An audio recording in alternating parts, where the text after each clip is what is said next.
आज के शो में रज़ाकाराना तौर पर करप्शन की रकूम वापस करने वाले अफसरान बेनकाब,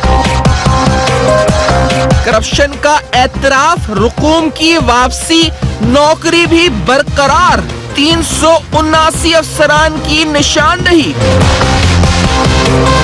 लूटी रकूम की वापसी, नैब ऑर्डिनेंस सेक्शन 25A पर उठते एतराजात।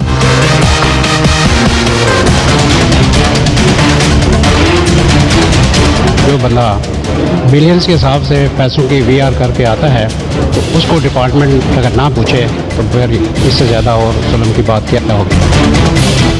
नैब का काम लूटी गई रकूम की वसूली या बदनवानी का खात्मा।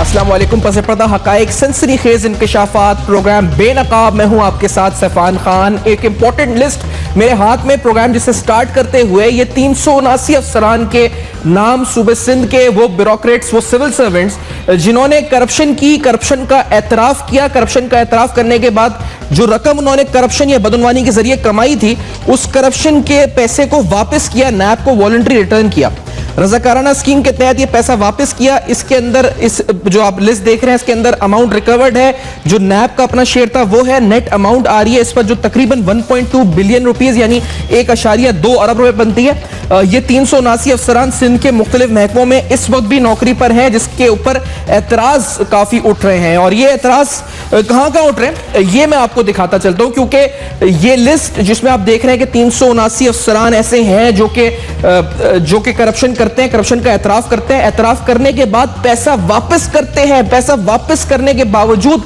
अपने ओहदों पर है। जो मैं फहरिस्त आपको दिखा रहा हूं ये सब लोग, कुछ के प्रमोशंस भी हुए करप्शन के बावजूद, ये इन ओहदों पर अभी भी विराजमान है, सैलरीज भी लेते हैं।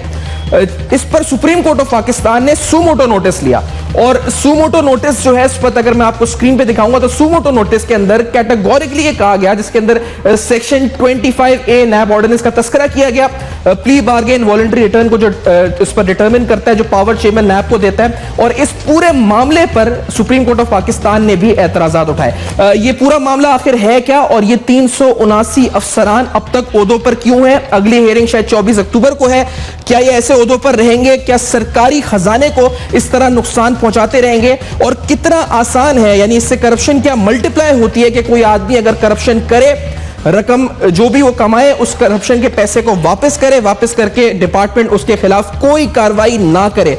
ये आखिरकार इस मुल्क में क्या हो रहा है? प्रोग्राम में मेरे साथ मौजूद सीनियर सहाफी जनाब सलीम बुखारी साहब लाहौर से मुझे ज्वाइन कर रहे हैं, और उनके साथ जनाब ब्रिगेडियर मुसद्दिक अब्बासी साहब साबिक DG नैब मेरे साथ मौजूद हैं ऑन कॉल, और कराची स्टूडियो में खुर्रम शेर जमान साहब पाकिस्तान तहरीक इंसाफ के रुकन सिंध असेंबली, जो कि आज इस पर एडजमेंट मोशन भी मूव करा है उन्होंने, और उसके साथ साथ जनाब जस्टिस शाइक उस्मानी साहब इस वक्त लीगल कवानीन के हवाले से हमें इस वक्त आगाह करेंगे। सलीम बुखारी साहब आपकी तरफ सब में पहले आते हुए, सर ये कितना आसान हो चुका है इस वक्त इस मुल्क में कि करप्शन के बाद रकम वापस करी, वापस करने के बाद नौकरी भी चल रही है। ये कानून का फॉल्ट है, ये कानून की इंप्लीमेंटेशन का फॉल्ट है, डिपार्टमेंट इंप्लीमेंट नहीं कर रहे सही तरह। मसला किधर है सलीम बुखारी साहब, और इससे मैसेज क्या जाता है पूरी दुनिया में पाकिस्तान के बारे में? पहली बात तो यह है कि अगर आप तारीख उठा के देखें तो हमारे यहाँ एहतसाब या अकाउंटेबिलिटी की कोई मुस्बत रवायत मौजूद नहीं है। जो रिसेंट हिस्ट्री है उसके बीच अगर आपको याद हो, सैफुर रहमान साहब ने भी एक अकाउंटेबिलिटी का अदारा खोला था जिसको सियासी इंतकाम के लिए इस्तेमाल किया गया। उसके बाद जो अब नैब है उसका भी यही हाल है। एक बीच में थोड़ा सा वक्त हमको मिलता है जब जनरल अमजद को मुकर्रर किया था मुशर्रफ साहब ने अपने इब्तदाई अयाम में अकाउंटेबिलिटी के लिए, और उन्होंने ढंग से अकाउंटेबिलिटी शुरू की थी तो इतना शोरो गौगा उठा कि वो उनको वहां से निकाल दिया गया या वो खुद छोड़ के चले गए, जो भी कह लीजिए। उसके बाद ये आज की नैब है, इसने एक नई इस्तिलाह को जन्म दिया, वो है प्ली बार्गेन, कि आप लूटें दौलत, लूट के अपने पेट भरें, उसको दुनिया भर में इन्वेस्ट करें, फिर उसका 20% जमा करा दें और बाकी किस्तें करा के, और खैर से ना आपकी नौकरी को कुछ होगा, ना आपको किसी अदालत जाना पड़ेगा, आप आराम से बैठ के ऐश करें। ये कितने कितने लोग इसके ऊपर पनपे हैं, उनके नाम लेने का शायद जरूरत नहीं है। सारे पाकिस्तान की अवाम अब जानते हैं कि किन लोगों ने इससे फायदा उठाया जी। लिहाजा यही कुछ रिफ्लेक्ट कर रहा है अब नेशनल लेवल से नीचे आके प्रोविंशियल लेवल पर जी। सिंध में करप्शन की बात आज से नहीं हो रही है, आपको पता है पिछले 5, 6, 7, 8 साल में जो मिसालें वहां करप्शन की कायम हुई हैं कि जिस नौयत की करप्शन हुई है लोग बिल्ला उठे हैं और इतने केसेस जो हैं वो अवामुन नास के सामने आए हैं कि टॉप लेवल से लेके और नीचे तक हर आदमी ने सिर्फ अपनी जेबें भरी हैं। और बदकिस्मती का हाल ये है कि वो मुआहदे, वो समझौते, वो अकॉर्ड्स, वो मंसूबे जिनके लिए रकम फराहम की गई ना उनका कहीं वजूद है, कागजों पर वो बने, कागजों पर तकमील हो गई, कागजों पर इनॉग्रेट भी हो गए और पैसे किसके पेट में गए ये किसी को पता ही नहीं चल सका। सलीम बुखारी साहब, मैं ये जो हमारे यहाँ हिस्ट्री जी सर, एक हिस्ट्री आपने बड़ी अच्छी बयान की सर। नैब की गलती है या नैब ने तो जो कानून है उसके तहत वॉलंटरी रिटर्न किया, उसके बाद उन 379 अफसरान को उनके महकमों ने ही नहीं निकाला? सलीम बुखारी साहब, ये जो इस पर अलमिया है इसकी जिम्मेदार हुकूमत है। सलीम बुखारी साहब, सैफान पॉलिटिकल विल ही नहीं है जेन्युइन एहतसाब के लिए, पहली बात तो यह है। और उसकी वजह यह है कि खुद उस अमाम में सारे नंगे होंगे तो कौन एहतसाब करेगा, मुझे बताइए। ठीक है, ब्रिगेडियर मुसद्दिक साहब, नैब के आप डीजीपी साबिक रहे, क्या आपका एनालिसिस है सेक्शन 25A नैब ऑर्डिनेंस का सुप्रीम कोर्ट सुमोटो नोटिस, उसके बाद ये फहरिस्त जो खुद नैब ने पेश की है, 379 अफसरान बैठे हुए हैं इस पर, जिम्मेदार कौन है इसका? प्राइमरीली किस वक्त कौन जिम्मेदार है मुसद्दिक अब्बास साहब इस चीज का? अगर आप सैफान, आपने मेरे पेपर्स जो मैं लॉन्च हुए थे, बिल्डैक ने किए थे जी अप्रैल 2015 में, उसमें बड़ा क्लियरली इंडिकेट किया था कि सेक्शन 25A जो है ये एक जुडिशियल प्रोसेस है, ये एग्जेक्टिव प्रोसेस नहीं है।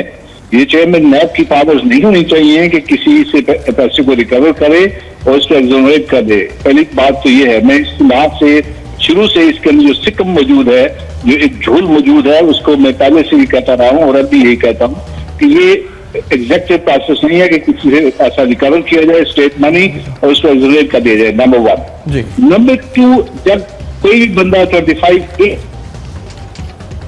मुसद्दिक साहब की आवाज हम तक इस वक्त नहीं पहुंचे, कोशिश करेंगे दोबारा उनसे हम राब्ता ले सके। खुर्रमशेर जमान साहब, आप आज एक एजेंडा मोशन में से मूव कर चुके हैं, ये 379 ऑफिसर्स हैं खुर्रमशेर जमान साहब, आखिरकार इनका क्या होगा और क्या सिंध हुकूमत हटाएगी या नहीं हटाएगी? आपने मूव किया मोशन, असेंबली कुछ एक्शन लेगी, क्या होगा?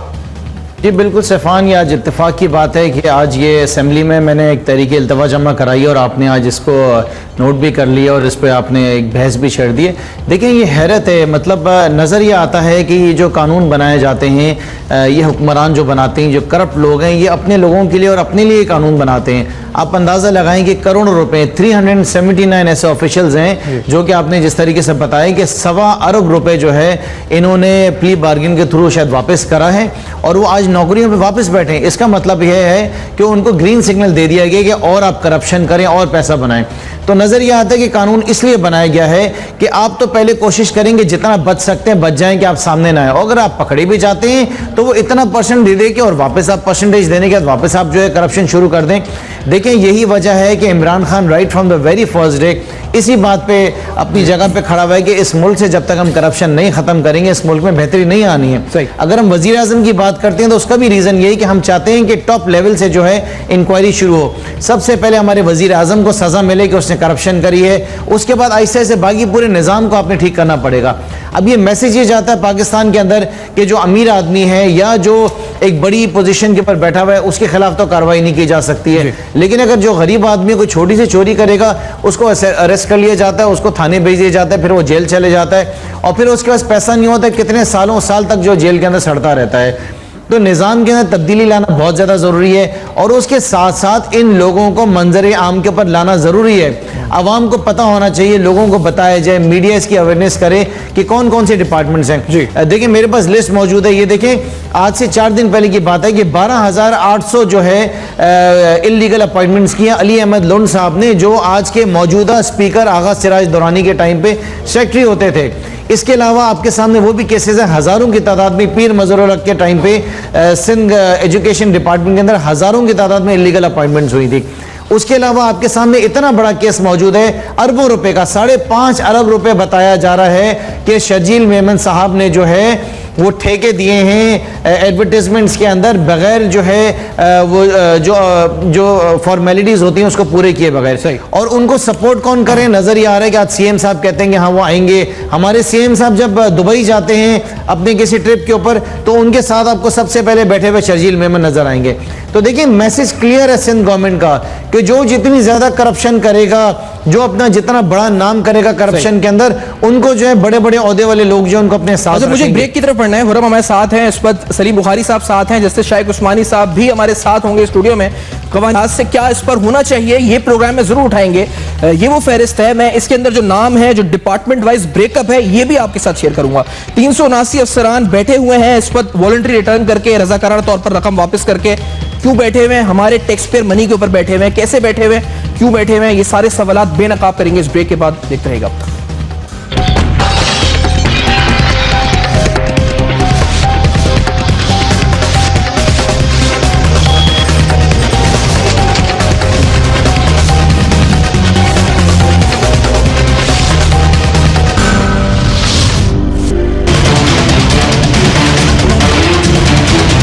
जो बंदा बिलियंस के हिसाब से पैसों की वीआर करके आता है तो उसको डिपार्टमेंट अगर ना पूछे तो फिर इससे ज़्यादा और जुल्म की बात क्या होगी। वॉलंटरी रिटर्न का अभी तक मेरी नॉलेज नहीं कि कोई एक्शन हुआ है गवर्नमेंट अफसर की तरफ से।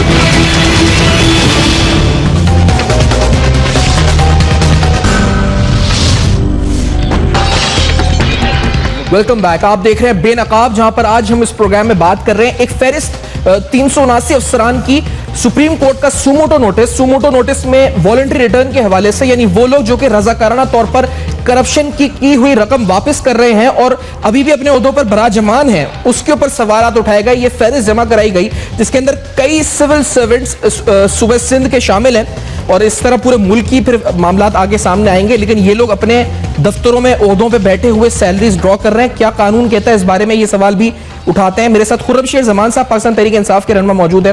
इन्होंने आज एडजमेंट मोशन भी इस पर जमा कराया हुआ है। सलीम बुखारी सीनियर सहाफी और स्टूडियो में जस्टिस रिटायर्ड शाइक उस्मानी साहब सीनियर कानूनदान प्रोग्राम में मेरे साथ मौजूद हैं। शाइक उस्मानी साहब, ये मोरल ग्राउंड्स कुछ और होते हैं, लीगल ग्राउंड्स कुछ और होते हैं।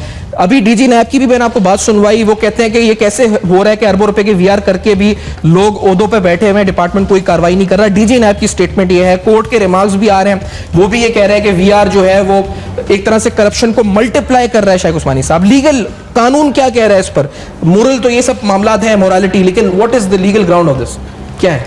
देखिए, मैं आपको ये एक्सप्लेन कर दूं कि ये जो कॉन्सेप्ट है वॉलंटरी रिटर्न का, ये शुरू हुआ है प्ली बार्गेन के सिस्टम से, जो कि अमेरिकन लॉ में मौजूद है। पाकिस्तान लॉ में ये कभी नहीं रहा। जो प्ली बार्गेन का सिस्टम ये होता है कि जो आदमी गिल्टी होता है वो एक्सेप्ट कर लेता है अपना क्राइम और जो कुछ करना होता है करता है और बच जाता है सज़ा से, दूसरी चीज़ों से। तो ये कॉन्सेप्ट ये नैब लॉ में लाया गया जब ये नैब लॉ बना, और उस वक्त मकसद ये था कि नैब का काम उनकी नज़र में ये था कि जो करप्शन के पैसे हैं वो वापस स्टेट को हो जाए, ये मकसद था। ये मकसद नहीं था कि उस आदमी को सज़ा दी जाए और उसको हमेशा के लिए उसका करियर ख़त्म कर दिया जाए, उसको तबाह कर दिया जाए, ये मकसद नहीं था। ये जो कॉन्सेप्ट था नैब का, लेकिन ये तो कानूनी हैसियत है। और इसमें जो अभी तक ये हुआ है कि जितनी वॉलंटरी रिटर्न हुई हैं, जो शुरू में हो जाती हैं वॉलंटरी रिटर्न, तो उसके बाद उस आदमी को गिल्टी तस्वर नहीं किया जाता। अच्छा, उसको बड़ा इंपॉर्टेंट पॉइंट है। जी हाँ, उसको गिल्टी तस्वर नहीं किया जाता और वो समझ लें नॉट गिल्टी होता है, पैसे उसने वापस कर दिए। ये प्ली बार्गेन और वॉलंटरी रिटर्न में फर्क है। प्ली बार्गेन पूरा यानी इन्वेस्टिगेशन स्टेज कंप्लीट होने के बाद रेफरेंस ऑफ फाइल होता है, उसके बाद और वीआर शुरू में हो गया क्योंकि वो गिल्टी नहीं है। प्ली बार्गेन दूसरी प्ली बार्गेन का मतलब जब एक आदमी अमेरिकन लॉ में एक आदमी कोई क्राइम कमिट करता है तो वो अगर चाहे तो अपने आप को डिफेंड कर सकता है, लेकिन अगर वो ना डिफेंड करे और वो एक्सेप्ट कर ले अपना गिल्ट, तो उस सूरत में स्टेट के बहुत पैसे बच जाते हैं, स्टेट का टाइम बच जाता है, तो उसकी वजह से उसको कुछ मदद दी जाती है। तो ये वो कॉन्सेप्ट यहाँ पे इंट्रोड्यूस किया गया और इस कॉन्सेप्ट में ये हुआ कि वो गिल्टी तस्वर नहीं किया जाता अब तक। और मेरे ख्याल में कोई लॉ वो कुछ केसेस भी ऐसे हैं कोर्ट के, मुझे याद नहीं, जिसमें ये उसको गिल्टी तस्वर नहीं किया जाता। अगर वो शख्स गिल्टी नहीं है तो यकीनन अगर वो कोई काम कर रहा है और वहाँ बैठा रहेगा, वो कहेगा जी मैं तो गिल्टी नहीं हूँ, आप मुझे कैसे सजा दे सकते हैं? लेकिन कोर्ट फेरिस्त मांग रहा है इस पर और रिमार्क्स जो आ रहे हैं इस पर, वो रिमार्क्स भी ऐसे आ रहे हैं जिसमें कहा जा रहा है कि आखिरकार क्या वजह है कि इस वीआर के कानून से करप्शन मल्टीप्लाई हो रही है। इस तरह के रिमार्क्स आए, ये डिफीट कर रहा है नेशनल अकाउंटेबिलिटी जो ऑर्डिनेंस है नैब का, उसके असल रूह से बरखिलाफ है, ये इसके खिलाफ जा रहा है ये पूरा मामला वीआर का। ये रिमार्क्स आ रहे हैं डीजी नैब के, मैंने अभी आपको बात सुनवाई, वो कह रहे हैं कि ये हैरानी की बात है किस तरह से वीआर करके भी लोग बैठे हुए डिपार्टमेंट में कोई कार्रवाई नहीं हो रही। तो ये तमाम चीजें जिस तरह की स्टेटमेंट्स आ रही हैं, ये लीगल ग्राउंड से हटकर है फिर इसका मतलब? जी देखिए, मॉरली बिल्कुल सही है कि एक आदमी जिसने कि चोरी की, बेईमानी की, पैसे कमाए, स्टेट के पैसे चोरी किए, उसको यकीनन सज़ा मिलनी चाहिए और वो उसको नॉट गिल्टी तस्वर नहीं करना चाहिए। ये मॉरली तो बिल्कुल सही है, लेकिन कानूनी तौर पर वॉलंटरी रिटर्न का जो कॉन्सेप्ट जिस तरह से नैब ने इंट्रोड्यूस किया, उसमें वो गिल्टी तस्वर नहीं किया जाता। अच्छा, और अगर गिल्टी तस्वर किया जाना है तो, क्योंकि जिस तरह के रिमार्क्स हैं, तो क्या ये कोर्ट इसी केस में फैसला दे सकता है कि ये जी बिल्कुल। ये तो अब जो सुप्रीम कोर्ट में ये केस जा रहा है, ये सो मोटो नोटिस में, इसमें जब उसको एग्जामिन करेंगे, हमारी कोर्ट एग्जामिन करेगी, तो उसमें वो इस नतीजे पे पहुंच सकती है कि जो शख्स वॉलंटरी रिटर्न करता है उसको गिल्टी तस्वर किया जाए। लेकिन इससे आप बताएं, एक जो उसका इफेक्ट होगा वो ये होगा कि फिर आप देखेंगे कि बहुत से लोग वॉलंटरी रिटर्न नहीं करेंगे। वो ये कहेंगे कि भाई अगर मुझे गिल्टी बनना है तो मुझे पैसे वापस करने की क्या जरूरत है। आप इस चीज़ को इस नज़र से आप देखें तो फिर उसका मकसद पूरा नहीं होगा। अच्छा सलीम बुखारी साहब, ये जो कानून इस पर है, इसकी जो जिस तरह से अभी जैसा बोल रहे थे कि ये अमेरिका से, अमेरिकी कवानीन हांगकांग का तस्करा भी करती है नैब अक्सर।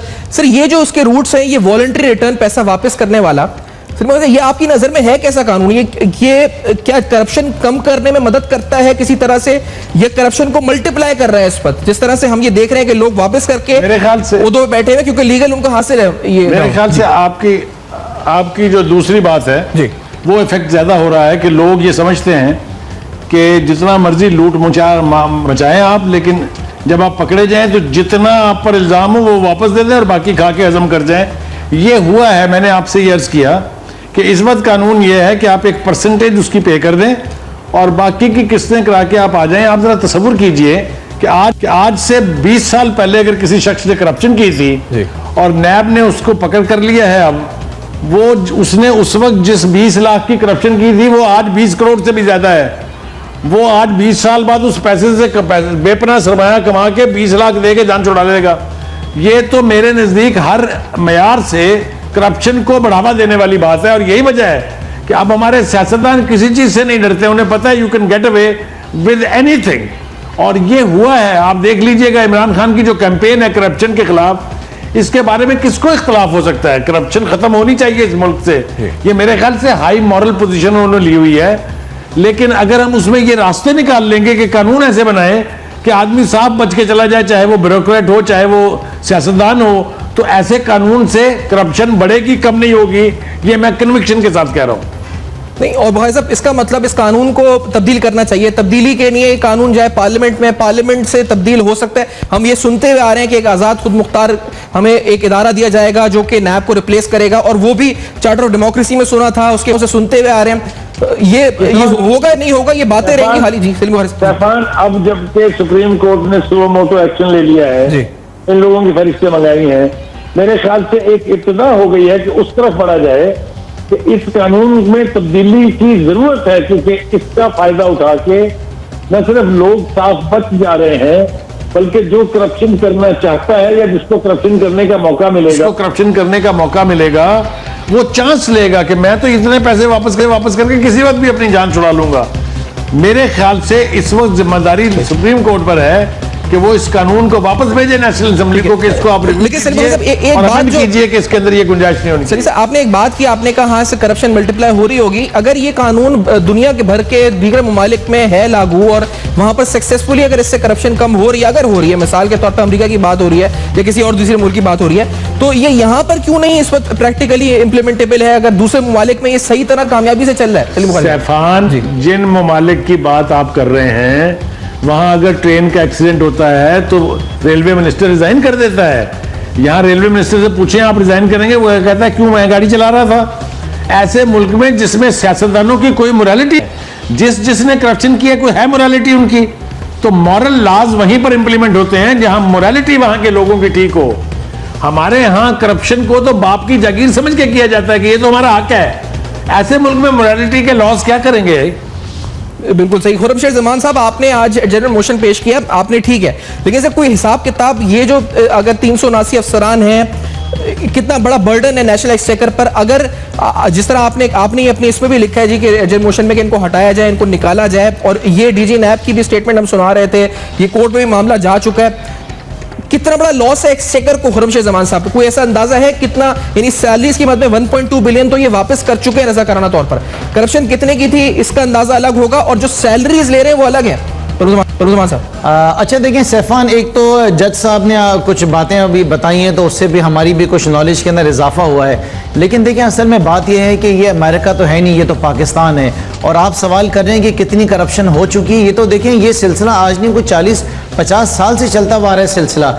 अब आप मुझे ये बताएं कि ये क्या इसी तरीके से मामला चलते रहेंगे तो हम आने वाले दिनों में और आगे जाके कहाँ खड़े होंगे इनसे? अच्छा चलें ये भी हम मान लेते हैं कि वो गिल्टी नहीं हुआ जब उसने पैसा वापस कर दिया, लेकिन हम ये सवाल करते हैं सूबे के चीफ मिनिस्टर से कि क्या उसकी क्या ये एक इखलाकन जिम्मेदारी नहीं है कि जब उसे ये मालूम चल गया है कि एक शख्स ने जो 4-5 अरब रुपए की करप्शन की है, उसने प्ली बार्गिन करके पैसा वापस कर दिया है नैब को, तो क्या फिर भी उसके अंदर ये इखलाकी जुर्रत मौजूद नहीं कि उन शख्सियात को हटाए? क्या वो फ़ख्र महसूस कर रही है वो हुकूमत, ये इक़्तिदार के अंदर जो हुकूमत सिंध में बैठी है, वो फ़ख्र महसूस कर रही है कि उन लोगों को और बिठाएं, 3-4 साल और वो हुकूमत करें? देखिए हमारा काम है, अपोजिशन का क्या काम है? मेरा सिर्फ एक काम है, मैंने सिंध असेंबली के अंदर बैठ के जो सिंध हुकूमत जो गलत काम कर रही है, जहाँ करप्शन के ऊपर खामोश है, जहाँ पे अवाम के मसाइल हल नहीं हो रहे हैं, जहाँ पे बेसिक नेसेसिटीज़ लोगों को नहीं मिल रही है, हमने उसके ऊपर आवाज़ उठानी है। लेकिन यहाँ पर क्या होता है सैफान कि अगर हम कोई तहरीक अल्तवा जमा कराते हैं, कोई करारदार जमा कराते हैं, तो वहाँ पे एक सीनियर मिनिस्टर साहब बैठे हुए हैं, उनका ये काम है कि उन्होंने हर चीज़ को अपोज कर देना है, जिनका नाम निसार खोड़ो साहब है। कोई चीज़ भी हम लेकर आते हैं वो अपोज कर देते हैं। मैं सैफान आपसे शर्त कहता हूँ, मैं आपसे हल्फियन कहता हूँ कि जिस दिन सिंध असेंबली के अंदर ये करप्शन की तहरीक अल्तवा आएगी जो मैंने जमा कराई है, वो सीनियर मिनिस्टर साहब खड़े होंगे और वो खड़े होकर कहेंगे कि स्पीकर साहब I oppose this adjournment motion, इतने इज्जत से और इतने फ़ख्र से। लेकिन उनको ये एहसास नहीं है कि ये कौम आपको देख रही है, कब तक अब इन चीज़ों को अपोज करेंगे? क्या हमारा मुंह आप बंद करा सकते हैं? हम आवाज़ उठाना बंद करेंगे? हमने तो आवाज़ उठाना बंद नहीं करनी है, लेकिन देखें ये मुल्क तबाही के एक किनारे के ऊपर आके खड़ा हो गया है। आज भी शर्म नहीं करेंगे, आज भी हया नहीं करेंगे, तो कब करेंगे आप? ठीक है, मुझे एक ब्रेक लेनी है खुर्रम जमान साहब, आपके पास आऊंगा इस ब्रेक के बाद। सलीम बुखारी साहब भी साहब है, जैसे साहब भी साथ हैं। जब बात कानून की हो रही है और उसके साथ साथ मोरालिटी की भी हो रही है, अखलाकी इक़दार की भी हो रही है, तो इस लिहाज से इस वक्त ये कानून, इसमें अगर तब्दीली मुमकिन है तो किस तरह मुमकिन है, अखलाकी इक़दार क्या कहते हैं ये तो हमने बताया। लेकिन कोई शख्स अगर पैसा वापस करने को तैयार हो जाता है तो क्या मतलब इसका मतलब वो ये तस्लीम कर रहा है कि उसने करप्शन की है? ये इसको डिफाइन हम इस तरह कर सकते हैं या नहीं कर सकते, ये भी सवाल उठाएंगे और कुछ और तफसीलात अहम इस ब्रेक के बाद आपको बताएंगे। देखते रहिएगा।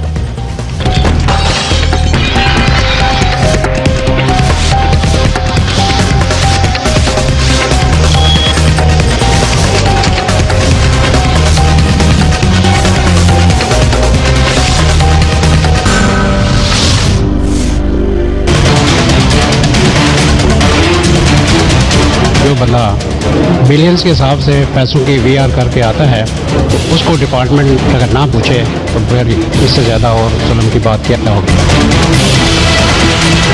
वॉलंटरी रिटर्न का अभी तक मेरी नॉलेज नहीं कि कोई एक्शन हुआ है गवर्नमेंट अफसर की तरफ से।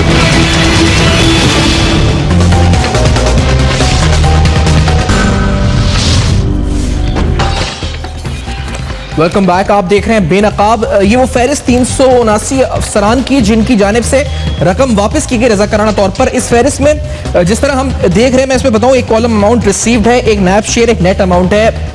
ये बिल्कुल लग इस तरह से रहा है इस वक्त माजरत के साथ कि ये किसी रिकवरी डिपार्टमेंट, बैंक का रिकवरी डिपार्टमेंट है जो रिकवरी कर रहा है और ये यकीनी तौर पर पैसा वापस स्टेट को जा रहा है। ये बात आपको यहाँ बताते चले क्योंकि ऐसी कई तकारीब गुज़िश्ता माह में हो चुकी हैं। एक फुटेज हम भी आपको दिखा सकते हैं, डीजी नैब जिसमें गवर्नर हाउस के अंदर बाकायदा चेक तकसीम कर रहे हैं और ये कई बार तकारीब होती है जिसके अंदर सेक्रेटरी, सिंध के चीफ सेक्रेटरी को बुलाया जाता है या गवर्नर हाउस के अंदर दीगर सेक्रेटरीज को बुला के ये चेक तकसीम किए जाते हैं और स्टेट को पैसा वापस किया जाता है। लेकिन यहाँ पर बड़ा बुनियादी सवाल है कि जब पैसे वापस हो गए और पैसे वापस स्टेट के पास आ गए, तो नैब का किरदार क्या है? सलीम बुखारी साहब, क्या नैब एक रिकवरी डिपार्टमेंट है गवर्नमेंट का, या नैब का काम करप्शन खत्म करना है? ये बड़ा बुनियादी सवाल है सलीम बुखारी साहब।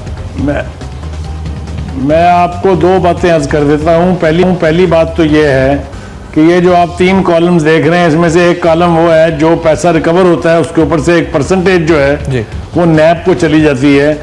एक आम तासुर ये है कि ये जो सबसे पहले कहा जाता है कि मुकदमा भी हम बाद में दर्ज करेंगे, हम प्रोसीडिंग भी बाद में शुरू करेंगे, आप पहले से सरमाया जो है वो जमा करा दीजिए जो आपने लूटा है। लोग कहते हैं जो जिनका वास्ता पड़ा है नैब से कि ये सबसे पहले ये बात इसलिए कही जाती है कि ताकि उनका हिस्सा तो उनको मिले ना जो उसके बीच में से है। प्रोसीडिंग के बाद क्या होगा, मुकदमा किसी मंतकी इंजाम को पहुंचेगा या नहीं पहुंचे, वो गिल्टी होंगे या नहीं होंगे, इससे नैब के अमले का कोई ताल्लुक नहीं है। नैब के अमले को तो अपनी परसेंटेज बीच में से चाहिए।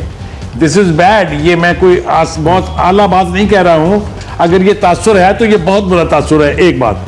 दूसरी बात यह है कि ये लिस्टें दिखा देने से, लिस्टें बन जाने से अगर कोई एक्शन ही इनिशिएट नहीं हो रहा है ना सूबाई हुकूमत की तरफ से ना वफाकी हुकूमत की तरफ से, तो मेरे ख्याल से इससे बड़ी मौकरी ऑफ जस्टिस नहीं हो सकती। तो ये एक तो कहते हैं ना कि justice delayed is justice denied. मेरे ख्याल से ये जो हरिडली जस्टिस कर देते हैं, this is also justice buried. तो justice hurried is justice buried. तो ये जो पैसे लेके आप लाइसेंस दे देते हैं उसको नेक नीति का और एक आला अफसर होने का, मेरे ख्याल से सिलसिला बंद होना चाहिए, वरना करप्शन कभी पाकिस्तान में रुकेगी नहीं। ये करप्शन को इनकरेज कर रही है, करप्शन को डिक्लाइन नहीं कर रही। सर, तो मैं वही कह रहा हूँ, ये तो रिकवरी हो रही है, इसका मतलब पैसों की, अगर आपने करप्शन की है उसकी रिकवरी हो रही है और अपना इंटरेस्ट है इसमें नैब के स्टाफ का। और गवर्नमेंट एक्शन, जो गवर्नमेंट एक्शन की बात कर रहे हैं सलीम बुखारी साहब, अभी आप खुर्रम जमान साहब को भी सुन रहे हैं, वो कह रहे हैं असेंबली में मैंने पेश किया एडजर्न मोशन, मुझे तो बोलना ही नहीं दिया जाएगा इसके ऊपर। सलीम बुखारी साहब, ये यानी इस पे आवाज उठाना भी मुश्किल है, क्योंकि इससे पहले ये मैं जरूर बता दूं सलीम बुखारी साहब कि एजुकेशन डिपार्टमेंट में 60-62 अफसरान को शो कॉज नोटिस गए हैं, लेकिन ये जो लिस्ट है ताजा ये कोर्ट में जो पेश हो रही है, इसमें से कोई भी अफसर थी 379 में से अब तक नहीं हटाया गया है। लेकिन सिंध हुकूमत ने इनिशिएट जरूर किया प्रोसेस, लेकिन अभी तक कंप्लीट नहीं है ये प्रोसीजर, या बहुत से लोग अभी भी बाकी हैं। सलीम बुखारी साहब, पहली बात तो यह है कि इस लिस्ट में जितने लोग हैं आप इनकी तारीख उठा के देख लीजिए, हिस्ट्री देखिए इनकी केस की, आपको पता चलेगा कि कई साल पहले ये करप्शन में मुलव्वस थे। फिर उसके बाद पहले डिपार्टमेंटल इंक्वायरीज हुई, फिर वो मामले नैब को गए। तो एक तवील अरसे से वो ना सिर्फ करप्शन करते रहे हैं बल्कि अपने अपने ओहदों पर भी फाइज रहे हैं। ये जो खुर्रम शेर जमान साहब ने जो एक काम का बीड़ा उठाया है, मैं दुआ करता हूँ ये कामयाब हो इसमें और एक्सपोज करें। अगर वो जो सीनियर मिनिस्टर साहब जो हैं जिनका नाम निसार खोड़ो ये बता रहे हैं, अगर वो रेजिस्ट करते हैं किसी ऐसी मूव को और किसी ऐसी मोशन को जिसका मकसद करप्शन खत्म करना है, तो इससे वाज़ेह हो जाता है कि सिंध की हुकूमत जो है वो करप्शन के बारे में क्या सोचती है और कैसे रिएक्ट करती है। ठीक है, सही है। मैं इस पे आता हूँ साहब, लेकिन जैसे साहब ये मुझे बता दें, ये रिकवरी और recovery department versus accountability bureau, what is the difference? ये बड़ा इंपॉर्टेंट सवाल है सर। ये क्या रिकवरी मशीन है ये सब, या फिर ये अकाउंटेबिलिटी इदारा है करप्शन कम करने के लिए, उसको एलिमिनेट करने के लिए? क्या है ये मामला? देखिए, हर एक कानून जो बनता है उसकी एक फ़िलासफ़ी होती है और वो फ़िलासफ़ी पार्लियामेंट में डिस्कस होती है और पार्लियामेंट डिसाइड करती है कि ये कानून बनाया जाए कि न बनाया जाए। फ़िलासफ़ी नैब लॉ की जो है वो ये थी कि मकसद उसका ये नहीं था कि उसको लोगों को जेल में डाल दिया जाए, पनिश किया जाए। मकसद ये था कि इतना प्रेशराइज करो, यानी उसको अरेस्ट कर लिए, उसके प्रॉपर्टी को कॉन्फिस्क ये फ्रीज कर दिया जाए, अकाउंट फ्रीज कर दिया जाए, इतना प्रेशर उस पर डाला जाए कि वो आदमी खुद आके कहे कि भाई ठीक है, मेरी जान छोड़ो, इतने पैसे लो, जान छोड़ो। ये सारा मकसद फ़िलासफ़ी था नैब लॉ का। तो जो नैब लॉ अभी है उसमें जो हो रहा है वो नैब लॉ के तहत हो रहा है। अगर आपने उसको चेंज करना है तो या तो सुप्रीम कोर्ट उसमें एक फैसला दे कि भाई जो आदमी नैब के लॉ के तहत पकड़ा जाता है, पैसे वापस कर देता है, वो उसको किसी सूरत में भी माफ़ नहीं किया जाएगा, वो गिल्टी तस्वर होगा। लेकिन उसकी वजह से जो मैंने आपसे कहा कि अगर वो गिल्टी तस्वर होगा तो वो आदमी पैसे क्यों वापस करेगा? वो कहेगा अगर मैंने 25 करोड़ कमाए हैं तो मैं 10 करोड़ वापस करके बच सकता हूँ। नहीं तो अगर तो वही सर्टिफिकेट देने वाली बात जो सलीम बुखारी साहब कह रहे हैं, तो वही बात हो गई ना कि एक तरह से सर्टिफिकेट दे देना कि हाँ जी आपने कुछ नहीं किया, आप 10 करोड़ वापस करते हैं, ये सर्टिफिकेट है। हाँ, तो फिर वो वापस नहीं करेगा ना, 10 करोड़ भी वापस नहीं करेगा। अगर उसको अगर गिल्टी तस्वर करेंगे तो आपको ज़रूरी ये है कि आप नैब लॉ को चेंज करें, बजाय इसके कि प्रोटेस्ट करें और ये है कि वो है हो रहा है। आप एक प्राइवेट मेंबर्स बिल बनाएं, बना करके असेंबली में पेश करें कि नैब लॉ को चेंज करें और उसमें इस किस्म की चीज़ें इंट्रोड्यूस करें कि जो आदमी करप्शन करता है उसको किसी तरीके से बचत ना हो और वो कोई पब्लिक ऑफिस ना होल्ड कर सके। ठीक है, आप उसको सज़ा ना दें, जेल में ना डालें, लेकिन ये उसमें डाल दें कि वो पब्लिक ऑफिस नहीं होल्ड कर सकता।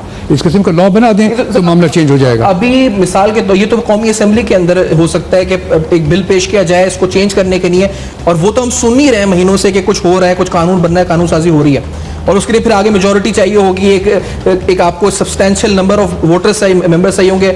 इस वक्त तो मामला रुके हुए हैं, जैसे पनामा पे और दीगर मामला पे हम एक्सपेक्ट कर सकते हैं ये सब कुछ होगा। जी बिल्कुल हो जाएगा मेरे ख्याल में। अगर कोई आदमी करता है, पहली बात यह है कि कोई करेगा नहीं। उसकी वजह यह है, उसकी वजह सिंपल है कि हमारे जो गवर्नमेंट की मशीनरी है वो इंतहाई करप्ट है, हर एक आदमी करप्ट है। तो कोई आदमी ये नहीं चाहेगा कि इस किस्म का लॉ पास हो जहाँ पे कि उनको ये फायदा ना मिल सके, तो कभी भी नहीं होगा। लेकिन अगर हो जाए तो ये एक तरीका है। खुर्रम साहब आपकी तरफ आते हुए सर, मैं ये मेरिट बहुत है यहाँ पे, मैंने सुना है लोग बड़े ईमानदार अफसरान मौजूद हैं, क्या लोगों की कमी है इस पर जो इस तरह के लोग अभी बैठे रहते हैं? लीगल ग्राउंड्स क्या कहते हैं वो हमने बताया, इखलाकी तौर पर बैठे हुए हैं, डीजी नैब भी कुछ कह रहे हैं, कोर्ट कुछ कह रहा है। आखिर कमी लोगों की हो गई है, क्या मसला है? ईमानदार लोग नहीं है, क्या मसला है यहाँ पर? नहीं देखिए, ये इसको बिल्कुल आप इस बात को क्लियर कर लें कि ये जो करप्ट लोग हैं और जो प्ली बार्गेन लेके वापस आते हैं, ये तो बेशरम लोग हैं, इनके अंदर कोई शर्म थोड़ी है, इनके बारे में आप क्या बात करें। देखिए जिस तरीके जस्टिस साहब ने कहा है कि हमें अपने कानून के अंदर अमेंडमेंट्स लेकर आनी पड़ेगी, मैं बिल्कुल प्रपोज करूंगा, अपनी पार्टी से भी रिक्वेस्ट करूंगा कि नेशनल असेंबली में लेकर आएं। और मेरी नज़र में तो सर ये प्ली बार्गेन का मामला होना ही नहीं चाहिए। प्ली बार्गेन एक ऐसी चीज़ है कि जो करप्शन को और ज़्यादा प्रमोट कर रही है, और ज़्यादा पुश कर रही है कि लोग और ज़्यादा करप्शन करें और बार बार करें। देखिए मैं तो कहता हूं कि माशरे में ऐसे शख्स के मुंह को काला करके सामने टीवी पे लेकर आना चाहिए कि इस शख्स ने हमारे खून पसीने की मेहनत के पैसे के, हम इनकम टैक्स पेयर्स, हम टैक्स पे करते हैं, पूरा टैक्स पे करते हैं, और उसके रिटर्न में हमें ऐसे लोग मिलते हैं जो करप्शन करते हैं, प्ली बार्गेन लेते हैं और बच के वापस उन महकमों में चले जाते हैं, फिर करप्शन करते हैं। और हमारे जो आला अफसरान हैं, जो हमारे चीफ मिनिस्टर्स हैं या हमारे जो मिनिस्टर्स हैं, उनको सहराते हैं, उनको शाबाशियां देते हैं और शाबाशी देने के बाद उनको वापस इस पोजीशन में बिठाते हैं ताकि वो उनको और ज्यादा पैसा कमा के दें। देखिए ये एक पूरा सिस्टम है, ये एक पूरी चेन है। एक वो शख्स जो करप्शन कर रहा है खाली वो इन्वॉल्व नहीं है, ये तो पूरी चेन है जो नीचे से चलती है और ऊपर तक जाती है। बहुत शुक्रिया खुर्रम साहब, मैं वाइंड अप करूंगा इसी नोट पे। बहुत शुक्रिया आपने प्रोग्राम में ज्वाइन किया। खुर्रम जमान साहब, सलीम बुखारी साहब, उस्मानी साहब प्रोग्राम में जिन्होंने ज्वाइन किया। फीडबैक लिख सकते हैं फेसबुक, ईमेल और ट्विटर पर। फहरिस्त एक पेश की आपके सामने, और चीजें बेनकाब करते रहेंगे। पंजाब, सिंध, बलूचिस्तान, खैबर पख्तूनख्वा, पूरे पाकिस्तान में जहां पर भी हमारे सामने कुछ ऐसी चीज आती है बदनवानी की, हम बेनकाब करते हैं उसको। फीडबैक जरूर लिखिएगा, देखते रहिएगा अब तक।